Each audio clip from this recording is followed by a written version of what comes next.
নমস্কার বন্ধুরা, আমি রুম্পা মায়ের রান্নাঘর থেকে আবারও চলে এসেছি একটা নতুন রেসিপি নিয়ে। আজকে আমি রান্না করে দেখাবো তোমাদেরকে পাটপাতা দিয়ে মটর ডাল। তো আমি এখানে কড়াইয়ে অল্প তেল দিয়ে পাটপাতাটা প্রথমে ভেজে নিচ্ছি। কাঁচা পাটপাতা ডালে দিলে ডালটা পিছলা পিছলা হয়, তো অনেকটা ওই ঢেঁড়স সেদ্ধর মতো। তো আমার ওই পিছলা পিছলা ডালটা খুব একটা খেতে ভালো লাগে না, সেই কারণে আমি পাটপাতাটা এখানে ভেজে নিব।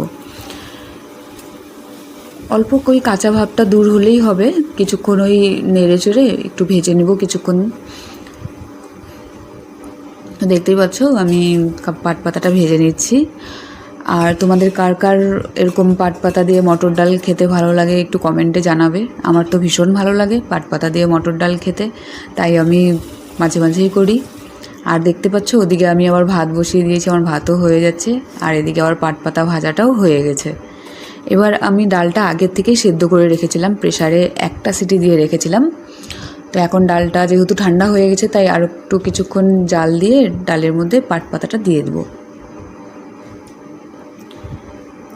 তো ডালটা গরম হয়ে আসলে আমি পাটপাতা দিয়ে দেবো। তো এখন পাটপাতাগুলো আমি ডালের মধ্যে দিয়ে দিচ্ছি।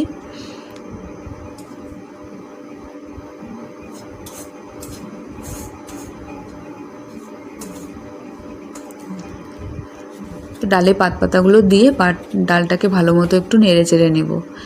এবার সোমবারে আমি আজকে যেহেতু আমাদের নিরামিষ, সেই কারণে আমি 5 ফোড়ন আর শুকনো লঙ্কা সম্বার দেব।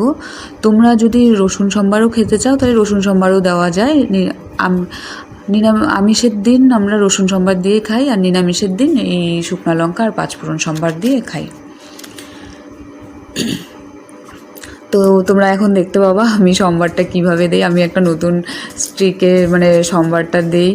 তো আমি ডালটাকে কড়াইয়ের উপরে ছেড়ে দিই না, সম্বারের জিনিসগুলোকে তেল শুদ্ধ ওটা ডালের মধ্যে দিয়ে দেই। এইভাবে সম্বার আমি আমার মাকে দিতে দেখি, তো মার কাছ থেকেই আমি এইভাবে সম্বার দিতে শিখেছি। তো তোমাদের যদি অসুবিধা না হয় তোমরা এইভাবে দিতে পারো, অথবা যদি অসুবিধা হয় তাহলে ডালটাই কড়াইয়ের মধ্যে দিয়ে দিতে পারো। সম্বার হওয়ার পরে ডালটা দিয়ে দিতে পারো কড়াইয়ে। তো আমার ডালটা প্রায় হয়ে আসছে, তো কিছুক্ষণ ডালটা জাল হলে ফুটলে আমি ডাল নামিয়ে দেবো। তোমরা যদি কেউ চিনি খেতে ভালোবাসো তাহলে ডালের মধ্যে অল্প চিনি দিয়ে দিতে পারো। আমি চিনিটা স্কিপ করে গেছি, যার জন্যে দেইনি।